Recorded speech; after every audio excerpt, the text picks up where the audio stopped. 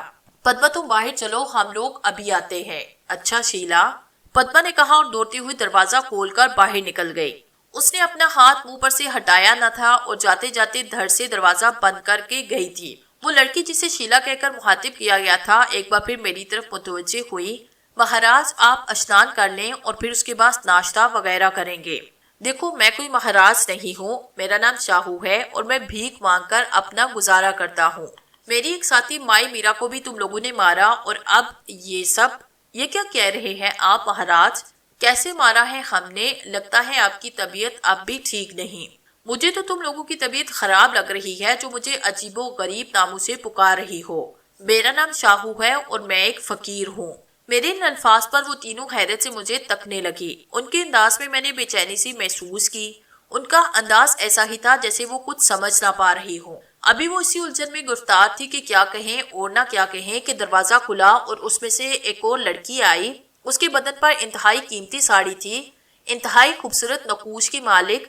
یہ لڑکی پروکار اور پرروب انداز میں چلتی ہوئی کمرے کے درمیان تک آئی۔ یہ لڑکی ان سب سے حسین تھی اور میں واقعی اس سے بہت متاثر ہوا تھا۔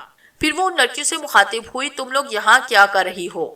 کماری صاحبہ، ہم یہ دیکھنے آئے تھے کہ مہاراج جاگ گئے یا ابھی سو رہے ہیں۔ لیکن یہاں تو پدما تھی، شاید وہ کہاں ہے؟ وہ پدما ابھی باہر گئی ہے۔ اچھا ٹھیک ہے، تم لوگ چلو اور سنو، ناشتہ جلدی سے تیار کرو، ہم لوگ ابھی آتے ہیں۔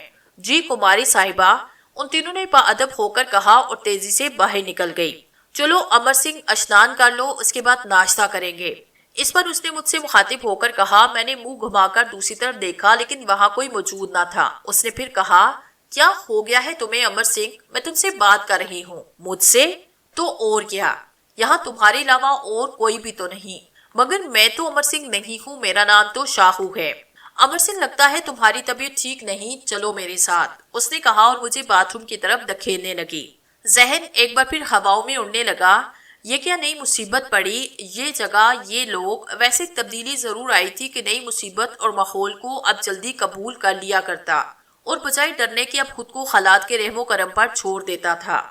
چنانچہ اس وقت بھی حیرانی تو شدید تھی لیکن ڈر کی وہ کیفیت اب ختم ہوتی جا رہی تھی۔ بہرحال وہ لڑکی مجھے باتھ روم میں اندر تک لے آئی اور میں چونک پڑا۔ ارے یہ کیا بدتمیزی ہے؟ کیا مطلب؟ مطلب یہ کہ اب تم میرے ساتھ؟ میں جملہ ادھورا چھوڑ کر خاموش ہو گیا۔ مطلب یہ کہ تم اب اشنان کرو، میں باہر تمہارا انتظار کر رہی ہوں اور ہاں کپڑے دوسرے نکال دیتی ہوں، جب فارغ ہو جاؤ تو آواز دے کر مانگ لینا۔ سنو، ہاں یہ اشنان کیا ہوتا ہے؟ میں نے بے ساختہ سوال کیا اور وہ عجیب سی نگاہوں سے مجھے دیکھنے لگی۔ پھر بولی، مہاراج مذاق فرما رہے ہیں شاید؟ جی نہیں، پھر اگر آپ بتا دیں تو آپ کا کیا جائے گا؟ بدن پر پانی ڈال ڈال کر بدن کو دھونے کو اشنان کہتے ہیں شاید؟ جی نہیں، اسے غسل کرنا کہا جاتا ہے۔ اچھا بس اب یہ مسلو جیسی باتیں مت کرو اور جلدی باہر آؤ، اس نے کہا اور باہر نکل گئی۔ میں نے دروازہ اندر سے بند کر لیا۔ انتہائی جدید طرز کا غسل خانہ تھا، بہترین نل لگے ہوئے تھے، واش بیسن تھا، بالکل ایسا ہی واش بیسن میں نے ایک ہوٹل میں دیکھا تھا، لیکن یہ بہت نفیس تھا۔ ایک جانب تولیہ لٹکا ہوا تھا، انتہائی خوبصورت صابن دانی جس میں خوشبودار صابن رکھے ہوئے تھے، غرض یہ کہ ہر چیز سے نفاست اور امارت کا اظہار ہوتا تھا۔ میں نے کپڑے اتار کر ایک جانب رکھے اور ایک نل کھول کر اس کے نیچے بیٹھ گیا۔ کافی دیر تک میں اسی طرح بیٹھا رہا۔ ویسے عام دنوں میں بھی ہفتے 15 دن میں ایک آدھ بار نہا لیا کرتا، لیکن اس وقت نہ جانے کیوں نہانے کی طلب محسوس ہو رہی تھی۔ چنانچہ بدن پر ہونٹ پانی بہایا اور پھر وہی کپڑے پہن کر نکل آیا۔ وہ لڑکی کمرے میں پڑی کرسیوں میں سے کرسی پر بیٹھی غالباً کوئی اخبار پڑھ رہی تھی۔ مجھے باہر نکلتے دیکھ کر ایک دم سنبھلی۔ ارے تم نے وہی کپڑے پہن لیے اور بال بھی خشک نہیں کیے؟ بس ٹھیک ہے۔ کیسے ٹھیک ہے؟ یہ دیکھو تمہارے کپڑے ہیں، پہلے باتھ روم سے تولیہ نکال کر بال خشک کرو اور سنو یہ کپڑے بھی ساتھ لے جاؤ اور انہیں پہن کر آؤ۔ عجیب مصیبت گلے میں پڑی تھی، کیا کرتا کیا نہ کرتا کچھ سمجھ میں نہیں آ رہا تھا۔ پھر دوبارہ غسل خانے میں جا گھسا اور لباس تبدیل کرنے لگا۔ پھر اچانک یہ خیال آیا اور میرا چہرہ سرخ ہو گیا۔ پہلے والا لباس مجھے کس نے تبدیل کرایا تھا؟ کیا ان لڑکیوں نے؟ یا پھر میں عجیب سی کیفیت کا شکار تھا؟ یہ لباس بھی پہلے والے لباس سے مختلف نہ تھا۔ عجیب طرز کا پجامہ، اوپر لمبی سی قمیض، یہ لباس پہن کر میں باہر نکلا۔ وہ کھڑکی کے سامنے کھڑی باہر کا جائزہ لے رہی تھی۔ میری آہٹ پر وہ پلٹی اور بولی، ارے تم نے بال نہیں بنائے؟ کیوں؟ تم عجیب سی کیفیت کا اظہار کر رہے ہو امر سنگھ، اب تمہیں یہ بھی بتانا پڑے گا کہ تمہارے بال خراب ہے۔ یہ کہتی ہوئی وہ باتھ روم کے اندر گئی اور وہاں سے تولیہ اور کنگھا اٹھا کر لے آئی۔ یہ دونوں چیزیں لے کر وہ میری جانب بڑھی اور میں جلدی سے 2 قدم پیچھے ہٹا۔ یہ کیا مذاق ہے امر سنگھ، چلو ادھر بیٹھو۔ اور میں ایک جانب رکھی ہوئی کرسی پر بیٹھ گیا۔ پھر اس نے تولیے سے اچھی طرح میرے بال خشک کیے۔ وہ پہلی بار میرے اتنے قریب تھی اور میں اس کے وجود کی خوشبو کو محسوس کر رہا تھا۔ بہرحال انسان تھا اور پہلی بار کسی نے اتنی اپنائیت سے مجھے خاص لگایا، ورنہ فضلہ تو ہمیشہ مارتا اور گالیاں ہی دیتا۔ بعض لوگ بھی بعض دفعہ دھتکار دیا کرتے۔ پھر اس نے میرے بال سنوارے، پھر کہنے لگی، اب آئے ہونا اپنی اصل شکل میں، چلو۔ اور میں اس کے ساتھ چلنے لگا۔ ہم لوگ کمرے سے باہر آ گئے۔ کمرے کے باہر ایک طویل راہداری تھی جس میں انتہائی قیمتی قالین بچھا ہوا تھا۔ راہداری میں دونوں طرف کمروں کے دروازے نظر آ رہے تھے۔ دیواروں میں روشنیاں نصب تھی، چھت پر 2 فانوس بھی لٹک رہے تھے۔ ایک دفعہ ایک بی بی صاحب کی شادی میں اور مائی میرا گئے تھے تو کوئی بیگم صاحبہ چند آدمیوں سے کہہ رہی تھی، ہاں بھئی ادھر لے آؤ فانوس، ہاں یہاں اس چھت میں لٹکانا ہے۔ یہ بھی ویسے ہی فانوس سے عجیب سی جگہ تھی۔ پھر اس لڑکی نے کمرے کا دروازہ کھولا اور مجھے اندر چلنے کا اشارہ کیا۔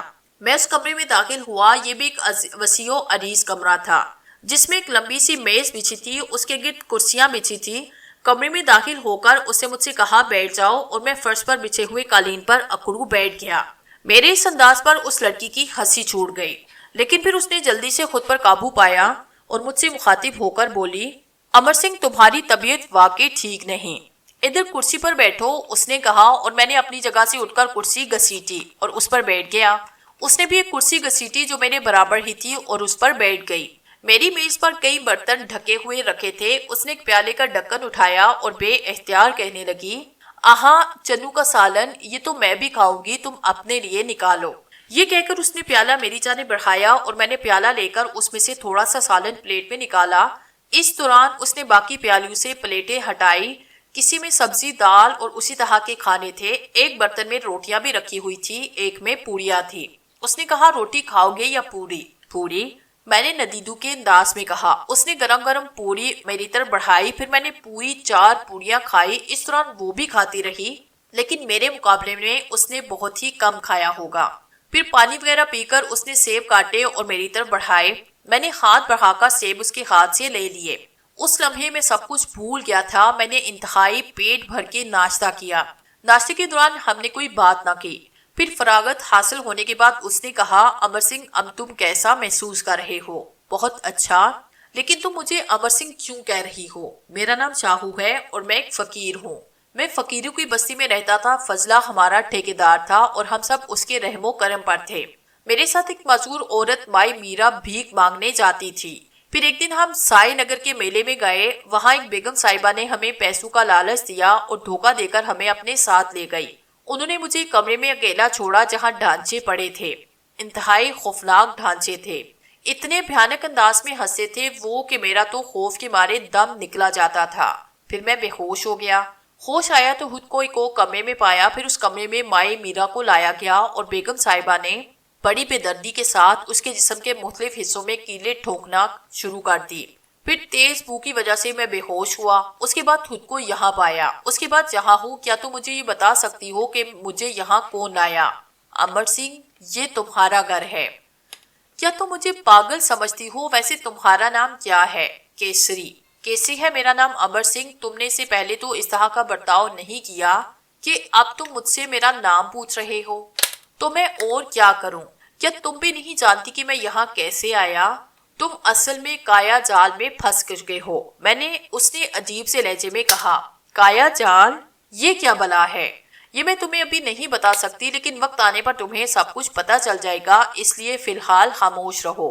مگر میرا نام امر سنگھ یہی ہے تمہارا نام؟ نہیں، میرا نام شاہو ہے۔ دیکھو یہاں سب لوگ تمہیں امر سنگھ کہہ کر مخاطب کریں گے، اور جب تمہارا نام ہی یہ ہے تو پھر کچھ سمجھ نہیں آ رہا۔ یہ جگہ، یہ ماحول، کایا جال، امر سنگھ، خود کو پرسکون رکھو۔ اچھا چلو باہر تازہ ہوا میں چلتے ہیں۔ اور پھر اس نے میرا ہاتھ پکڑا اور میں اپنی جگہ سے اٹھ گیا۔ وہ دروازہ کھول کر باہر نکل آئی۔ پھر ہم لوگ آگے کی سمت چلنے لگے۔ راہداری آگے جا کر دائیں سے مڑ جاتی۔ ہم لوگ بھی اس جانب مڑ گئے اور میں نے دیکھا کہ چند قدم کے فاصلے پر ایک بڑا سا دروازہ تھا جس کی لکڑی پر انتہائی خوبصورت نقش بنے ہوئے تھے۔ اس نے آگے بڑھ کر دروازے کو تھوڑا سا باہر کی جانب دھکیلا اور دروازہ آواز کے بغیر کھل گیا۔ ہم دونوں اس میں سے گزر کر باہر آئے۔ باہر تاحد نگاہ ایک وسیع و عریض باغ پھیلا ہوا تھا۔ بہت دور اس عمارت کی چار دیواری نظر آ رہی تھی۔ بڑا عجیب و غریب ماحول تھا۔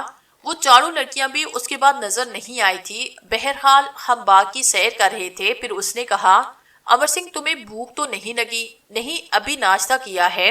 اچھا چلو آؤ شربت پیتے ہیں۔ اس نے ایک طرف اشارہ کیا اور میں بھی حیران رہ گیا۔ یہ شربت یہاں کیسے آیا؟ جبکہ کچھ دیر پہلے یہاں کچھ بھی نہ تھا۔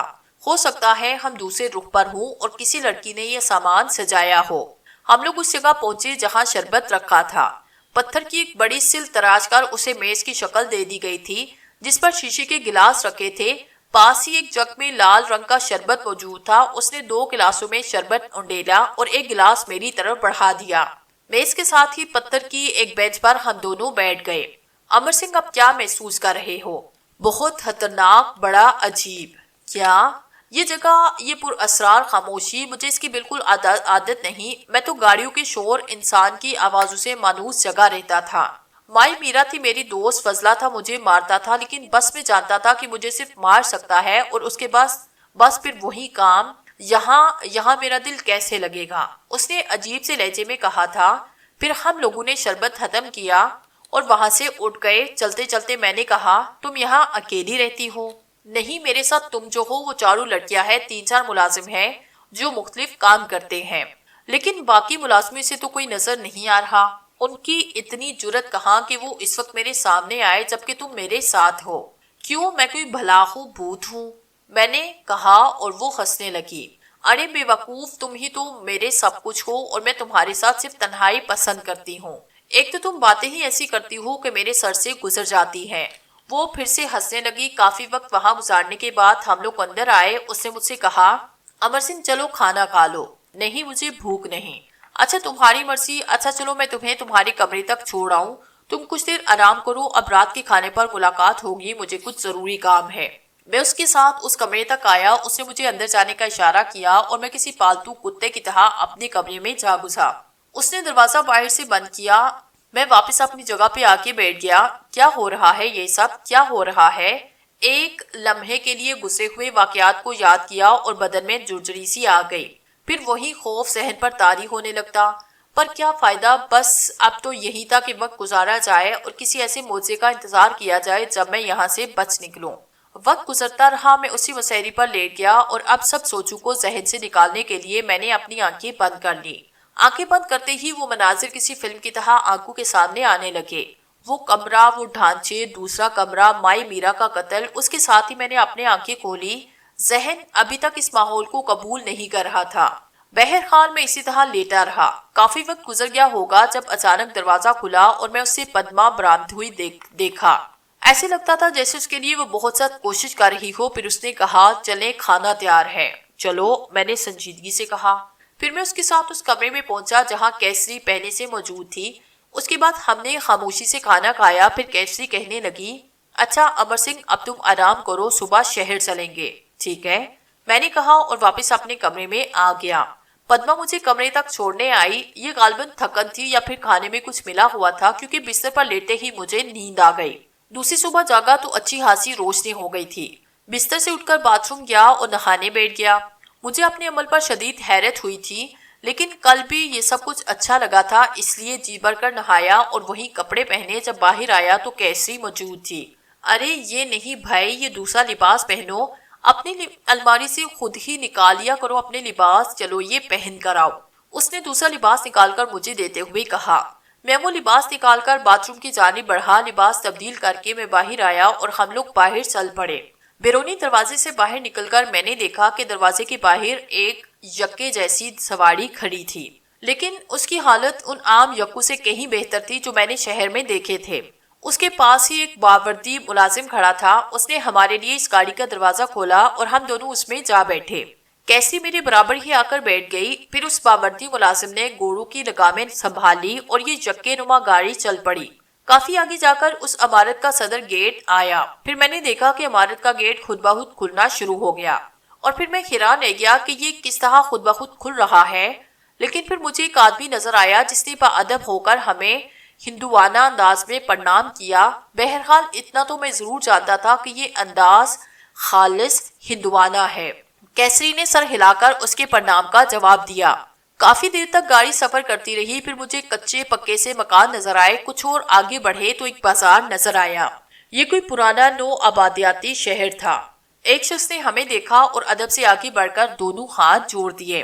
امر سنگھ مہاراج کی جے ہو، مہارانی کیسری کی جے ہو۔ باقی لوگ جو اپنے کاموں میں مصروف تھے ہماری طرف متوجہ ہو گئے، پھر سب آگے بڑھ بڑھ کر ہمیں پرنام کرنے لگے۔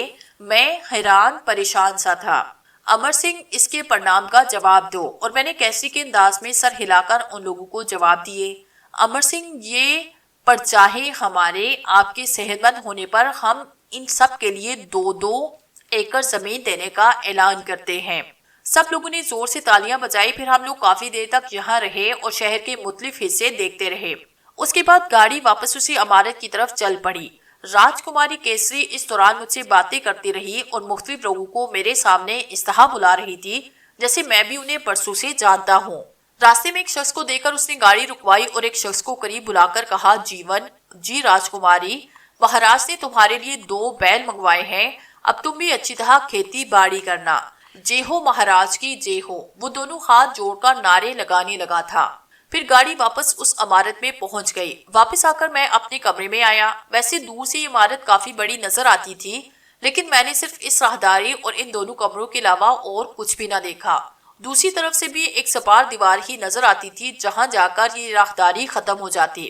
پھر وقت یوں ہی گزرنے لگا۔ 1 دن، 2 دن، پھر پورا ہفتہ گزر گیا۔ دنوں کا اندازہ ہی نہیں تھا، بس تعداد سے ہی دن وغیرہ گزرنے کا اندازہ ہو رہا تھا۔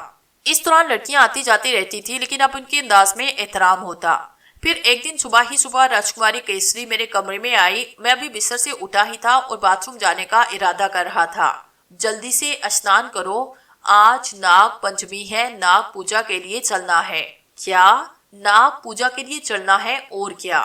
لیکن یہ ناگ پوجا، ہاں کیا ہوا بھائی، میں وہاں نہیں جاؤں گا۔ دیکھو امر سنگھ، ایک تو تمہارے اس رویے کی وجہ سے دیوتا تم سے ناراض ہے اور تم عجیب کیفیت کا شکار رہے۔ اب جبکہ میری پوجاؤں کی بھیڑ میں دیوتاؤں نے تمہیں واپس جیون کی طرف لٹایا، تو کیا اب بھی انہیں ماننے سے انکاری ہو؟ یا تو تم خود پاگل ہو یا میں پاگل ہو گیا ہوں۔ نہ تو میں کسی دیوتا کو جانتا ہوں، نہ مجھے کسی کی ناراضگی کی فکر ہے۔ تم نے اچھے ہاتھ سے شاہو کو امر سنگھ بنایا۔ ایک بات کان کھول کر سن لو، تم لوگوں کو ضرور کوئی دھوکا ہوا ہے۔ اچھا یہ بتاؤ، تم مجھے کہاں سے پکڑ کر لائے ہو؟ پکڑ کر لائے ہو؟ کیسری نے پریشان لہجے میں کہا۔ ہاں، کہیں سے نہیں مہاراج، پھر میں کہاں سے یہاں آ مرا؟ آپ تو اسی محل میں پیدا ہوئے۔ سور گوپاشی مہاراج ویر سنگھ کے اکلوتے سپوت ہیں۔ آپ نہ جانے کیسی باتیں کر رہے ہیں۔ مرو گے ایک دن، تم سب خود مرو گے۔ کیوں مہاراج؟ جب اصل امر سنگھ یہاں آ جائے گا۔ اصل امر سنگھ؟ تو اور کیا، آپ نکلی ہیں۔ 1000 بار کہہ چکا ہوں، میں نے تمہیں اپنی کہانی نہیں سنائی، میں نے دانت پیستے ہوئے کہا۔ ہمیں اس کا پتہ چل گیا ہے، کیسری مسکرا دی۔ کیا پتہ چل گیا ہے؟ آپ نے کوئی سپنا دیکھا ہوگا۔ تب میری طرف سے تم بھاڑ میں جاؤ، میں نے غصے سے کہا۔ میں تو بھاڑ میں چلی جاؤں گی، مگر اس سے پہلے آپ کو ناگ پوجا کے لیے ضرور جانا ہے۔ چلوں گا، ضرور چلوں گا۔ اچھا ایک بات بتاؤ۔ پوچھو مہاراج۔ کیا نام بتایا تھا تم نے میرے اکلوتے باپ کا؟ ویر سنگھ۔ ذرا انہیں بلا کر لاؤ، ان سے بات کروں گا۔ بعد میں مجھے سولی پر لٹکا دو گی، دھوکہ دہی کے الزام میں جیل بھجوا دو گی، میرا قصور کیا ہے؟ مگر ویر سنگھ مہاراج تو مر چکے ہیں۔ لو، وہ بھی مر گئے۔ ابے کوئی تو مرد ہوگا تمہارے اس کنبے میں، یا ساری عورتیں ہی ہیں؟ دیکھو میں تمہیں سمجھا رہا ہوں، میری بات مان لو ورنہ بعد میں پچھتاؤ گی۔ میرا کیا ہے، یہ زندگی تو بڑی اچھی ہے۔ ایک فقیر صرف ایسے خواب ہی دیکھ سکتا ہے۔ بعد میں نہ کہنا کہ میں نے تمہیں نہیں بتایا۔ آپ صرف ایک کام کرے مہاراج۔ جی فرمائیے۔ جیسا میں کہوں کرتے رہیں، آپ کا کچھ بھی نہ بگڑے گا، دوسرا کوئی امر سنگھ نہیں ہونے والا، اور آپ راج کریں گے۔ قسم کھاؤ اللہ کی، میں چلتی ہوں۔ وہ جلدی سے اٹھ کر باہر نکل گئی۔ ایک عجیب سی گھبراہٹ اس پر طاری ہو گئی تھی۔ میں پریشان نظروں سے اسے دیکھتا رہ گیا تھا۔ خوب تیاریاں کی گئی۔ کیسری پھر اندر آئی اور مجھے اپنے ساتھ باہر لے گئی۔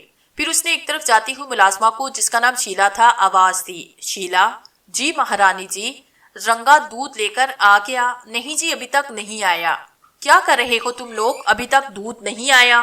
اور وہ پھولوں کی مالائیں کدھر ہیں؟ ان کا انتظام میں نے کر لیا ہے، مٹھائی وغیرہ بھی منگوا لی گئی ہے، رنگا آ جائے تو مجھے فوراً اطلاع کرنا، اور تم لوگ بھی بس اب تیار ہو جاؤ۔ جی مہارانی صاحبہ، اس نے کہا اور ایک جانب بڑھ گئی۔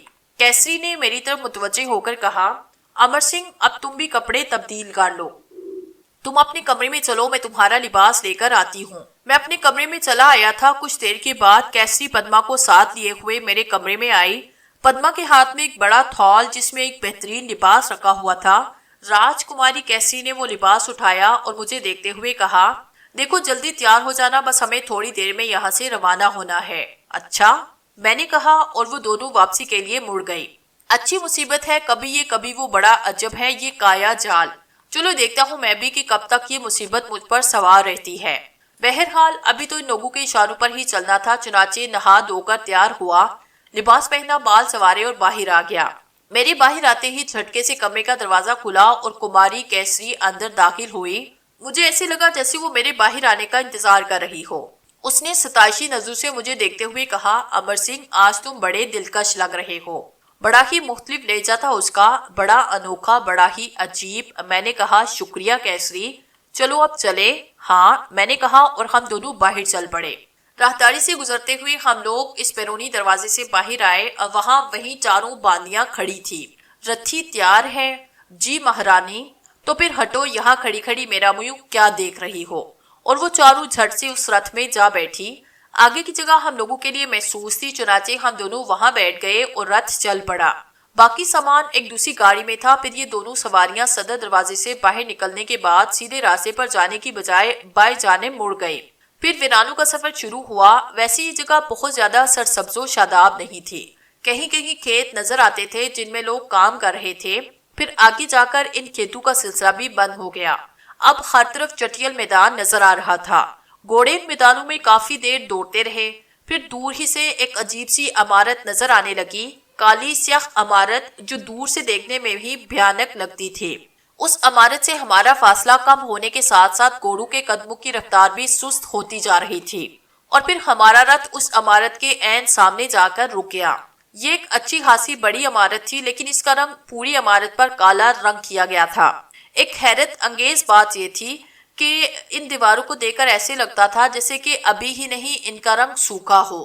بہرحال یہاں پر انتہائی خاموشی تاری تھی۔ پھر کیسری نے کہا، چلو لڑکیوں، پدما، شیلا، رتھ والے سے کہو کہ وہ پجاریوں کو لے کر آئے اور سامان اتروا لے۔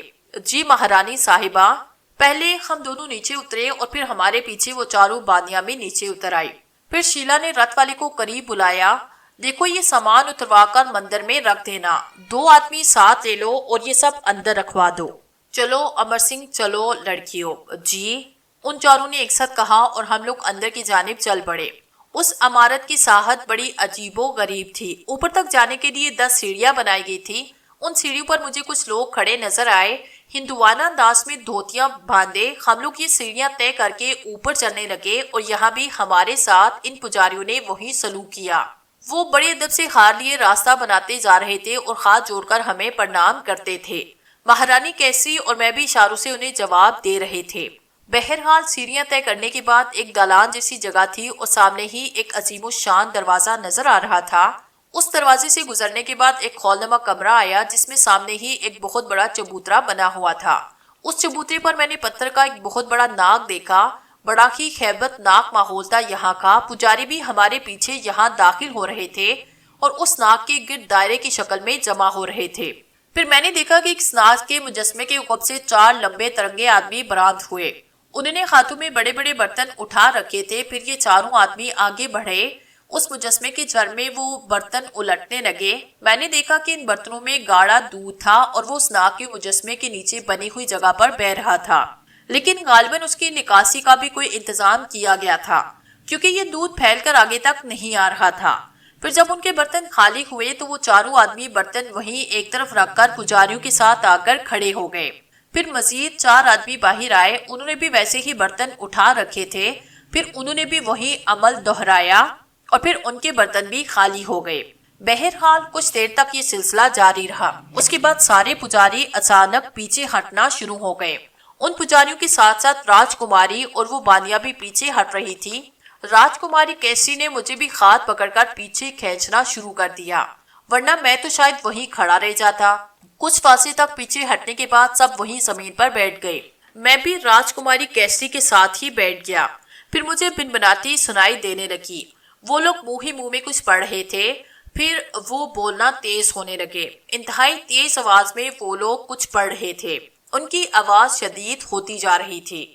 کچھ دیر کے بعد ان کی شدت میں کمی آنے لگی اور پھر یہ معدوم ہوتی چلی گئی۔ کماری کیسری کی آنکھیں بند تھی اور وہ بھی منہ ہی منہ میں کچھ بڑبڑاتی رہی تھی۔ بڑا سحر انگیز ماحول تھا یہ، انتہائی پر اسرار، نہایت ہیبت ناک۔ پھر یہ آوازیں بند ہوئی۔ کچھ دیر خاموشی کے بعد میں نے دیکھا کہ اس بڑے دروازے سے کچھ لڑکیاں اور داخل ہونے لگی اور وہ سامنے کی طرف آ گئی تھی۔ انہوں نے عجیب انداز میں ساڑیاں بدن پر لپیٹی ہوئی تھی۔ پھر انہوں نے رقص شروع کیا، لیکن یہ رقص سازوں کے ساتھ ساتھ ہو رہا تھا۔ البتہ یہ دوسری بات ہے کہ ساز یا سازنے نظر نہیں آ رہے تھے۔ بہرحال کافی دیر تک یہ رقص ہوتا رہا۔ اس کے بعد وہ اسی طرح دوڑتی ہوئی واپس چلی گئی۔ میں سحر سدا سا یہ ماحول دیکھ رہا تھا۔ پھر اچانک اس پتھر کے ناک کی آنکھیں روشن ہوئی۔ بڑے بڑے عجیب ڈرامے رچا رکھے تھے لوگوں نے اس مندر میں، لیکن میں بہرحال متاثر تھا۔ اس پتھر کی ناک کے منہ سے ایک پھنکار نکلی اور سب کے سب کھڑے ہو گئے۔ پھر ایک پجاری نے نعرہ لگایا، ناگ دیوتا کی جے ہو، ناگ دیوتا کی جے ہو۔